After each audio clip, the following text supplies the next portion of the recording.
प्यारे बच्चों, good morning. आज हम आपको कक्षा 11वीं में वर्णित कृष्णा सोबती द्वारा लिखित एक संस्मरण का छोटा सा अंश है, मियां नसीरुद्दीन, उसको पढ़ाएंगे।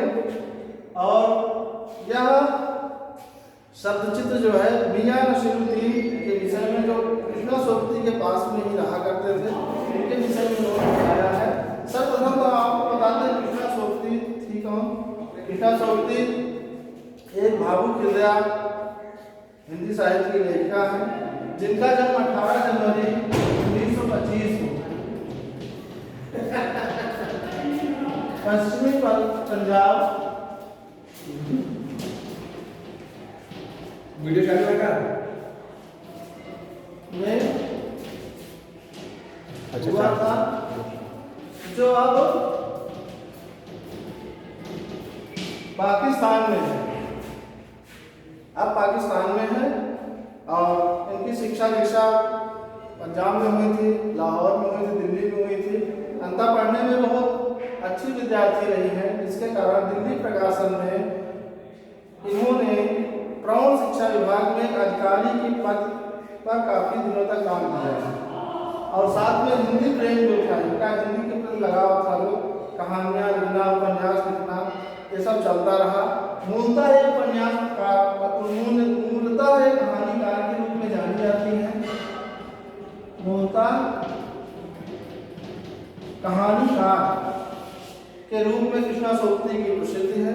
ये अच्छी अच्छी कहानियाँ लिखी हुई हैं, जिसमें इनकी प्रसिद्ध कहानी है मित्रों मरजानी,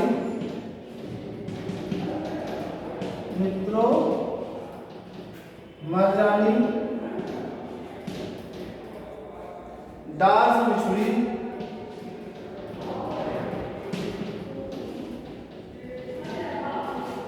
सूरजमुखी अंधेरे में,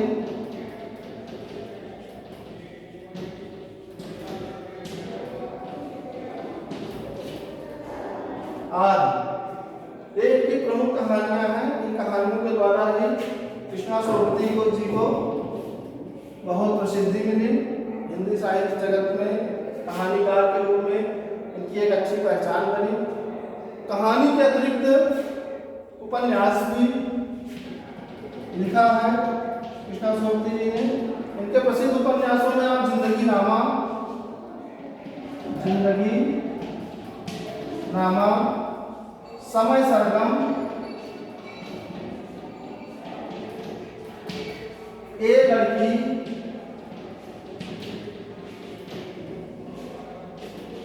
आदि उपन्यास इनके प्रसिद्ध रहे, जिसमें जिंदगी नामा तो इनका बहुत ही प्रसिद्ध उपन्यास रहा है।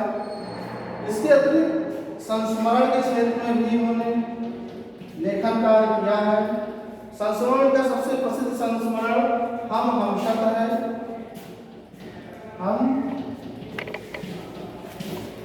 हमशत है, जो आपके पाठ्यक्रम में मियां नसीरुद्दीन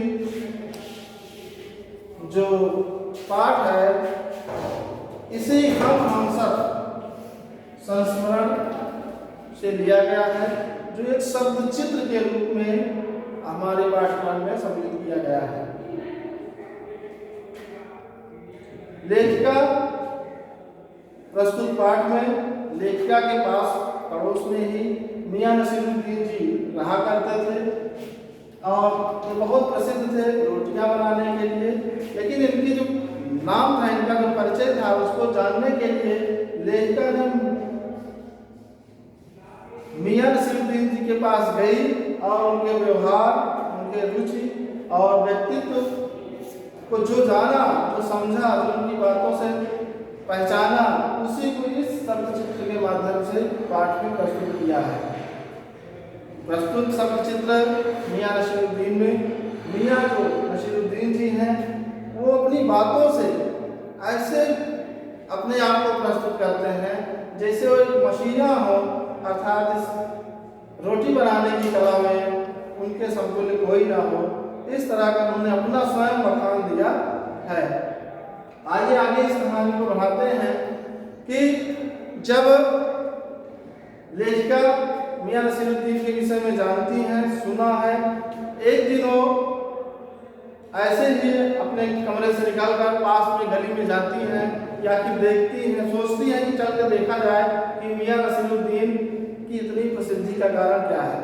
जाती हैं, गली में जाती हैं, मोहल्ले से गुजरते हुए पतली सी गली में जाती हैं तो वहाँ देखती हैं कुछ लोग जो हैं आटा गूंथ रहे हैं और आटा पटकने के कारण उसमें से पट पट की आवाज़ निकल रही है। तभी देखती हैं अंदर एक वृद्ध व्यक्ति बैठे हैं, मियाँ नसीरुद्दीन, जिनको देखने के बाद लगता है कि उनका चेहरा जो है उम्र के कारण पक चुका है, अर्थात लगभग 60 वर्ष के आसपास उनकी उम्र हो चुकी थी और बीड़ी पी रहे थे, धोती पहने हुए थे उनके पास और चेहरे पर काइयापन उनके दिखाई दे रहा था, आंखों में बहुत होशियारी नजर आ रही थी। उनके पास जब जाती हैं तो पूछती हैं मियाँ नसीरुद्दीन कौन है, बोलते क्या बात है हम ही हैं। पहले तो मियाँ जी को लगा कि कहीं ये अखबार नफीस तो नहीं है, अखबार नफीस का मतलब है कोई पत्रकार तो नहीं है जो जानकारी लेने आए हैं। तो उन्होंने कहा नहीं, मैं पत्रकार नहीं हूँ, मैं सिर्फ आपकी प्रसिद्धि का कारण जानना चाहती हूँ, आपसे मिलने आई हूँ। तो मियाँ जी से पूछती हैं तो मियाँ जी बताते हैं, उन्होंने कहा कि यहाँ इल्म है, रोटियाँ बनाने की जो इल्म है उसको आपने कहाँ से सीखा, इसकी शिक्षा कहाँ से प्राप्त की। उन्होंने कहा बस हमारे पूर्वजों के द्वारा हमने प्राप्त की, हमारे पूर्वज ऐसे वैसे नहीं थे, वो बहुत बड़े थे, वो बादशाह सलामत के यहाँ खानबाई का काम करते थे, भोजन बनाया करते थे और उनकी रोटियां तो बहुत ही प्रसिद्ध थी। बोली रोटियां बनाने की कला में आपने बहुत मेहनत किया होगा। बोले नहीं, मेहनत नहीं किया, बस ऐसे ही सीख गए और क्यों ना सीख जाएं, क्योंकि हमारे घर में ही जब लोग बनाया करते थे तो हमें सीखने में दिक्कत नहीं हुई। आगे कई तरह के प्रश्न करती हैं और उनकी प्रश्नों से मियाँ नाराज होते हैं, लेकिन फिर भी प्रश्नों के उत्तर देते जाते हैं। वो बोलती हैं कि क्या रोटियाँ कैसे बनाई जाती हैं, इतनी अच्छी रोटियाँ कैसे बन जाती हैं। तो मियाँ जी उसमें बताते हैं कि यह सबके बस की बात नहीं है, अगर सब बना ले तो फिर हम लोगों की क्या जरूरत पड़े, और हम बादशाह सलामत के यहाँ बनाते थे। लेखिका ने कहा कौन से बादशाह सलामत, इस पर वो थोड़ा सा उनके चेहरे पर गुस्सा थोड़ा सा झलकता है, लेकिन अपने गुस्से पर नियंत्रण करके कहते हैं वही बादशाह सलामत जो दिल्ली पे शासन करते हैं। तो लेखिका जी कहती हैं क्या बहादुर शाह जफर, बोले हाँ हाँ वही, अर्थात वो बातों को काटना चाहते हैं, सही ढंग से बताना नहीं चाह रहे थे और लेखिका यह जानना चाहते थे कि अगर बता दें बादशाह का नाम तो उससे वो समय को जोड़ा जा सके। आगे वो कई तरह के रोटियों का भी बखान करते हैं, जिसमें कुछ प्रमुख रोटियां बताते हैं कि वह रोटियां सबके बस की बात नहीं बनाना और सिर्फ हमारे ही खानदान में बनाई गई है और हम ही बना सकते हैं। यहाँ तक कि बताया उन्होंने कि एक तुनकी रोटी हम बनाते हैं जो पापड़ से भी महीन होती है। तो उन्होंने कहा और रोटियां कौन कौन सी बना लेते हैं, उन्होंने रोटियों के नाम बताया था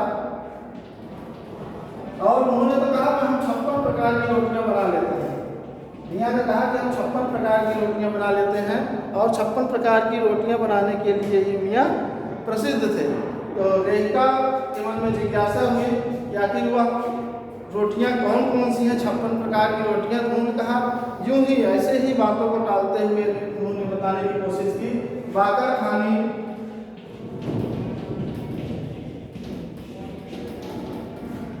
और फिर उन्होंने बताया सीरियल, एक नाम बताया मुल्तान, बेसनी, खमीरी,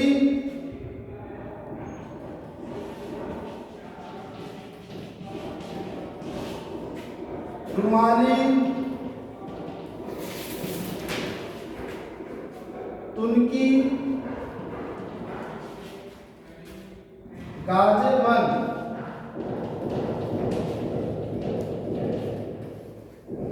गाँव और दीदा।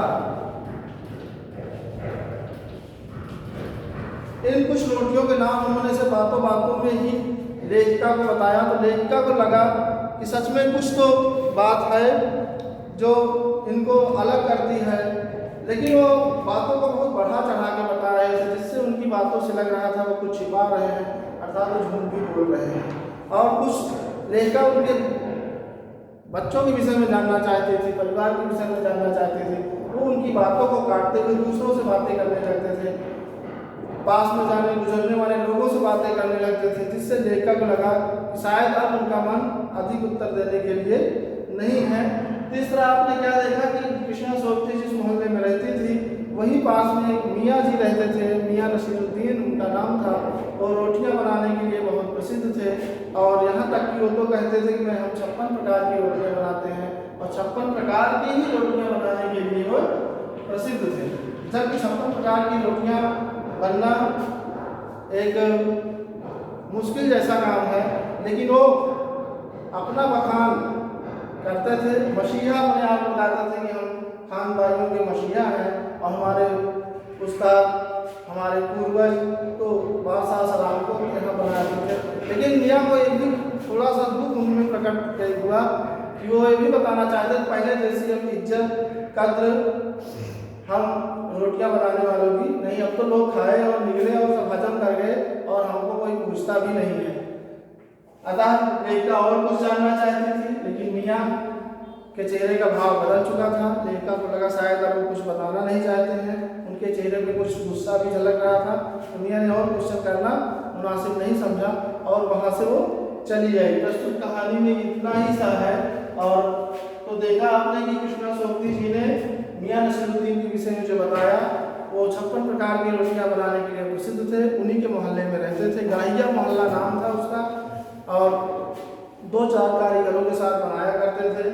56 प्रकार की रोटियों में उन्होंने कुछ रोटियों के नाम भी ऐसे बातों बातों में ही गिना दिया था, जिसमें बाकर खानी थी, सीरियाल, ताफ्तान, रेशनी, खमीरी, रुमाली, तुर्की, गाजेबान, गाव, दीदा आदि।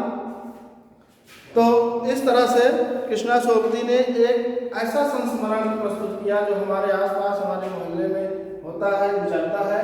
उस संस्मरण हम सब का एक छोटा सा अंश जो शब्द चित्र के माध्यम से प्रस्तुत पाठ में वर्णन किया गया है, जो केंद्रीय माध्यमिक शिक्षा बोर्ड CBSE के द्वारा 11वीं कक्षा के पाठ्यक्रम में सम्मिलित किया गया है।